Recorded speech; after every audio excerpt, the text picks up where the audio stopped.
Saressa says, on the topic of books, is there a book that you let you with an impact? One that changed your perspective on life? If no books, any quotes? Changed my perspective on life.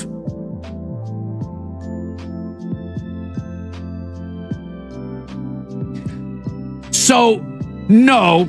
If quotes, probably some quotes from Gandalf, but not to so as not to retread old ground. How about this?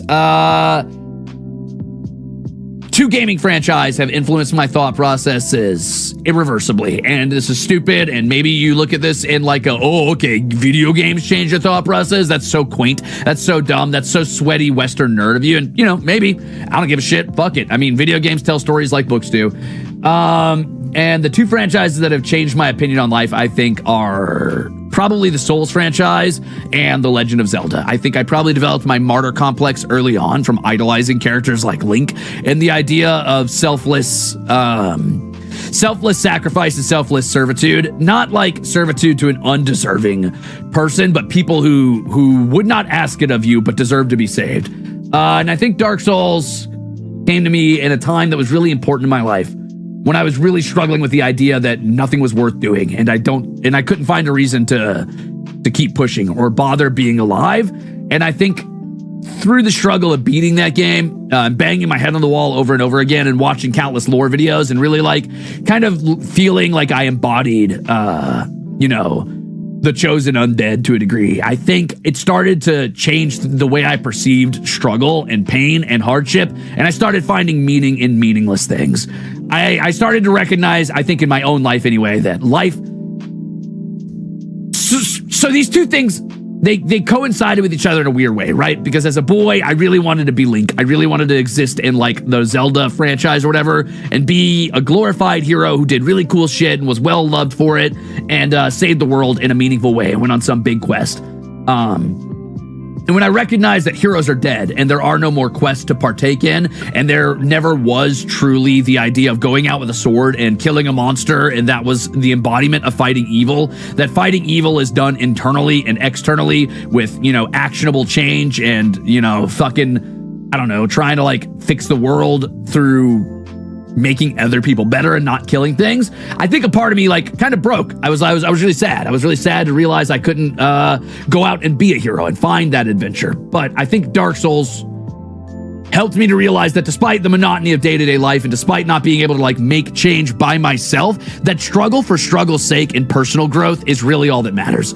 And dealing with the mundane and the monotonous and going again and again and again and again and again and again and repeating things over and over and over until you get it right is a virtue in and of itself. And even if I'm destined to burn up at the bonfire someday or cook myself to keep the world going, so be it. I mean, I'm happy to keep working on myself until, I'm the strongest version of myself I can be, if that makes sense.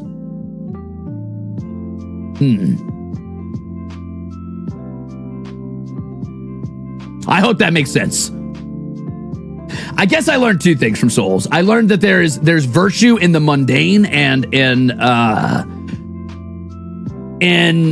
suffering itself can be a virtue. You don't want to seek suffering. You don't want to self-flagellate. You don't want to go too far in the other direction. But just because you suffer doesn't mean that it is always all bad. Everything has some level of gain to it. Even bad things happening to you, you can grow from it, even if it's unpleasant and you don't want to do it and you wish it hadn't happened. You can still take a lesson out of that. And I try to every time. But it also really reinforced that unhealthy martyr complex and the idea that I would probably, cook myself alive if it meant even a chance at a futile effort at fixing things. And I know it won't, but I would probably do it. And that's a bad habit. I'm recently, within the last few years of my life, learning that being a martyr is also not virtuous. At times that can really be bad for the people around you.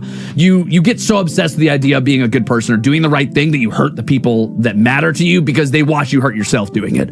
So really, it all comes back around to the notion that there is no true sin other than excess. Too much self-sacrifice in excess is still hurting other people, even if you're trying to be virtuous. You can do everything right, play every card perfectly. You can try to be the perfect man, the perfect person, try to do everything you can to make other people happy. And the idea that you're hurting yourself might hurt them more than having just taken care of yourself and let them like pull their own weight for a little bit.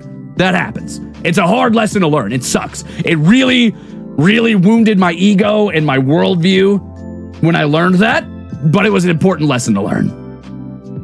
So yeah, there you go. That's Dark Souls and Zelda changed my outlook on life at different times.